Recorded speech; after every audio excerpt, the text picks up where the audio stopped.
New intro. So much love and appreciation to those of you who have been with me for the 2 year period plus that I've been doing this.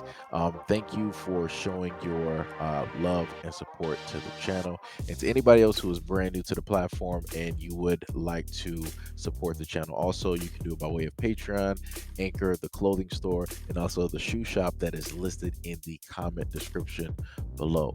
And again, thank you to any and all of you guys who have been here to support this channel during the 2+ year period. I wouldn't be able to do what I do every single day without you.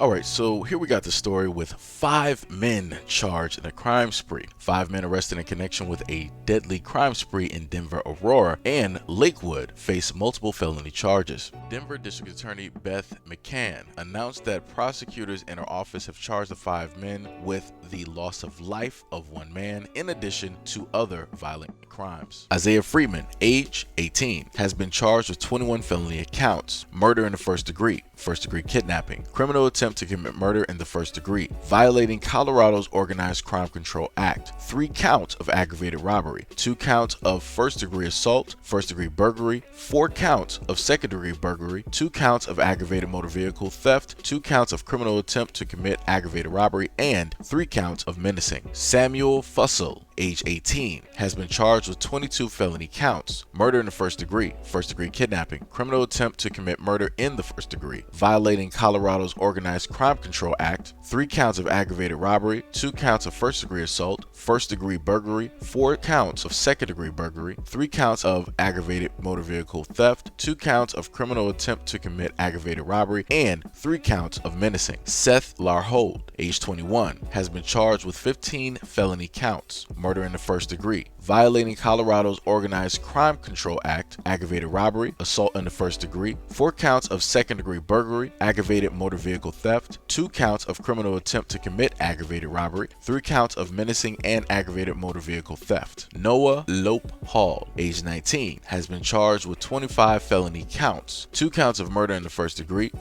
kidnapping, violating Colorado's Organized Crime Control Act, criminal attempt to commit murder in the first degree, 2 counts of assault in the first degree, 3 counts of menacing, first degree burglary, second degree burglary, 5 counts of second degree burglary, 3 counts of aggravated robbery, 2 counts of criminal attempt to commit aggravated robbery, 2 counts of aggravated motor vehicle theft in the first degree, and aggravated motor vehicle theft in the second degree. Aiden Sides, age 18, has been charged with 18 felony counts: murder in the first degree kidnapping, violating Colorado's Organized Crime Control Act, aggravated robbery, assault in the first degree burglary, 4 counts of second degree burglary, aggravated motor vehicle theft in the first degree, aggravated motor vehicle theft in the second degree, 2 counts of criminal attempt to commit aggravated robbery, and 4 counts of menacing. The men are accused of going on a crime spree from East Colfax to Lakewood that began on August 15th with a carjacking from a parking lot at 15296 East Hampton Avenue, where the victim was homeless and sleeping in his car. The violent crime spree continued for days. The fatal shooting on August 17th was outside of a seminary near West Colfax Avenue and North Stewart Street. Schimmel Silverberg, a student there, had his life taken after the suspects approached him. Another victim, Thomas Young, was robbed and then almost had his life taken by the same.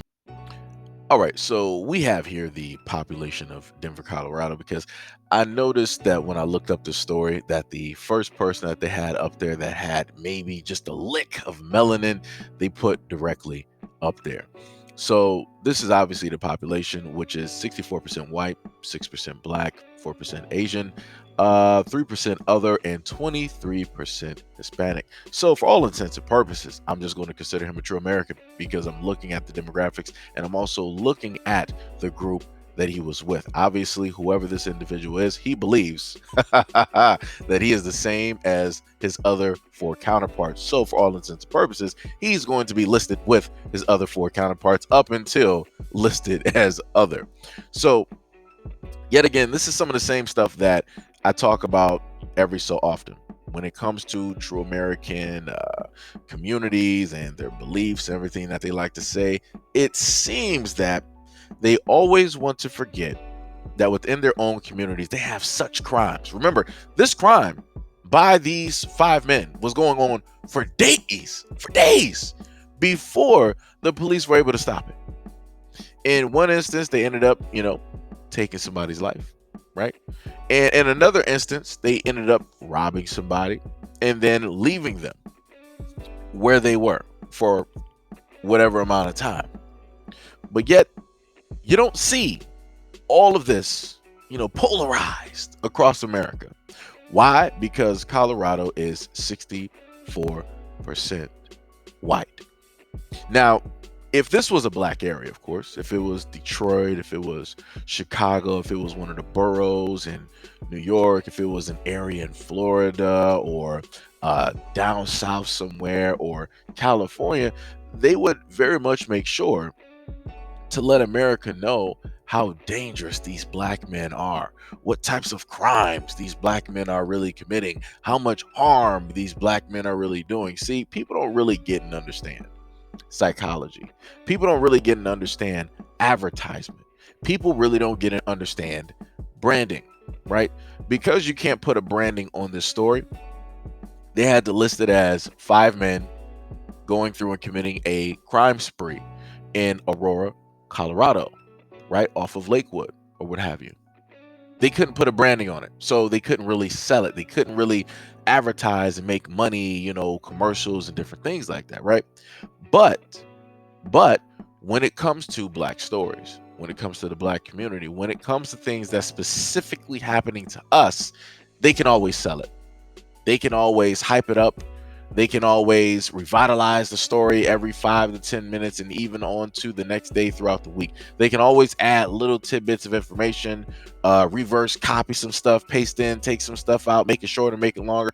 They can always remix that content and make money off of it. One, because it's black people. Number two, because of the branding. The branding, of course, which is black, right? If you can put black towards anything, it's going to be worth a lot of money. Black is pretty much the only thing that you can put on something and it'll be worth more than what it is normally, right? So when you have rap and hip hop, who are the main artists? They're black. So because they're black artists, because they're black rappers, you can easily monetize that, brand that, and you can sell it and ship it off to people all around the world, and people eat it up and take in parts of that culture. But when you have, let's say, white rappers, everybody's like, what's that?